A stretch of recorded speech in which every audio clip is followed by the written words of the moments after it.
us now is Kevin Kester, who is from California and is the current chairman of the Policy Committee. And Kevin, they're at this summer meeting. It's an opportunity to really start that whole process of examining what policies are working, what policies need to be changed, what policies need to be added. That's absolutely correct. So the summer conference is in fact NCBA's business meeting as opposed to convention where it's more social and fun things to do. We get down to the nuts and bolts on our policy issues and our policies that come up for renewal and new policies and amended policies from our state affiliates, and so we're conducting that business as we speak. There are a number of issues to talk about, some that continue to roll on, but as you look, the policy parts of NCBA are seeing some success. They are. So some success stories so far is on our trade front. As most folks might realize, the last 4 years we've set trade records every year for U.S. beef being sent across the globe. So this year we have the Trans-Pacific Partnership Trade Agreement that's on the front burner, and in correlation with that we were successful in getting the Trade Promotion Authority, known as TPA, passed by Congress, signed by the President. It's one of the things that we were able to work with the administration and agree with, and so that was a nice change, and so we got that accomplished. Now we're on to seeing if we can get the Trans-Pacific Partnership Trade Agreement completed, because that is a 12-nation agreement representing about 40% of the world's gross economy, and that'll be hugely beneficial to the beef producers in the United States. Well, as we look at some of those policies, obviously looking at land use, but also maybe some regulation, that those continue to really prove a challenge for the cattle industry.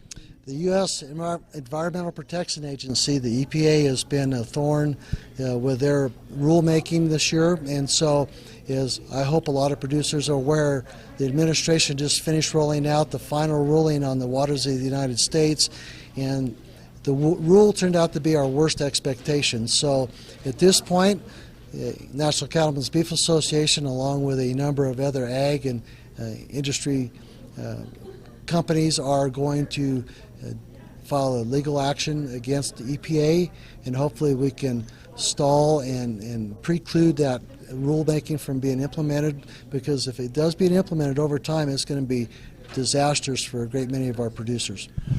Let's talk about the process here, and it probably starts in those affiliate states. Really, is the process of saying something that needs to be changed or needs to be started to be beneficial to the industry really as a whole. So can you maybe talk about that process, getting to the point where you go through and then adopt policies? Absolutely. It truly is a grassroots effort. So if you're a member of your local county, your local Cattlemen's Association, and want to see something changed up even at the national level, go to your local county cattleman, get a resolution to go to your state affiliate, to your state meetings, and then you have the opportunity for it to be adopted at your state, and then the state leadership can bring it to NCBA, to meetings like this.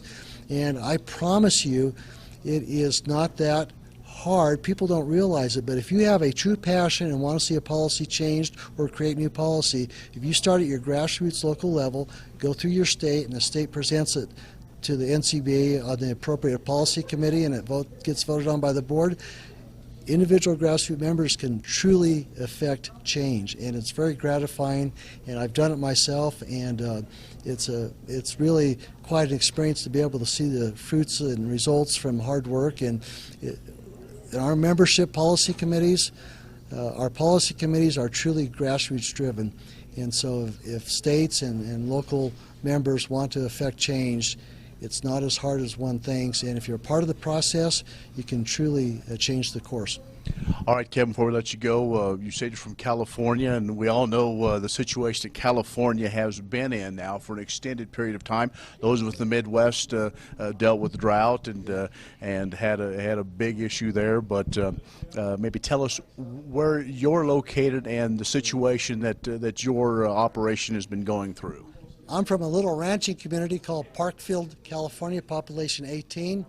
We're right on the San Andreas Fault, halfway between San Francisco and Los Angeles. So we've been in the bullseye of the drought for the past 4 years and continue to be. But I'm really optimistic with this El Nino prediction and probability released by NOAA that we're going to have some wet weather this coming winter, and we're looking forward to getting some rain and joining the rest of the country in that part of it.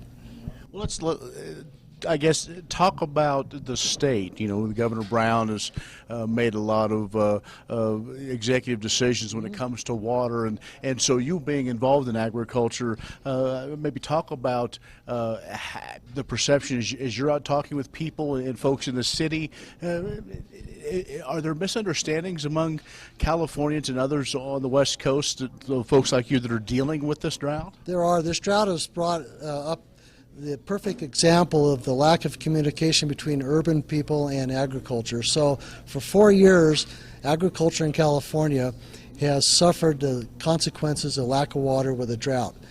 The general public has not. So just recently, Governor Brown issued a mandate for a 25% reduction in water usage for cities and counties and other water districts.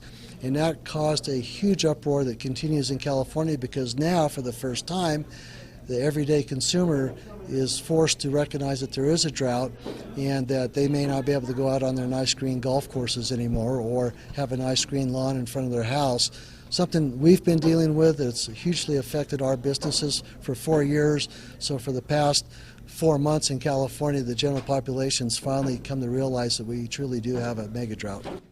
All right, Kevin, well, thanks a lot for the update. Appreciate it. Thank you. Kevin Kester, who is the chairman of the policy committee for the National Cattlemen's Beef Association, has joined us. From Denver, I'm Ken Rogers.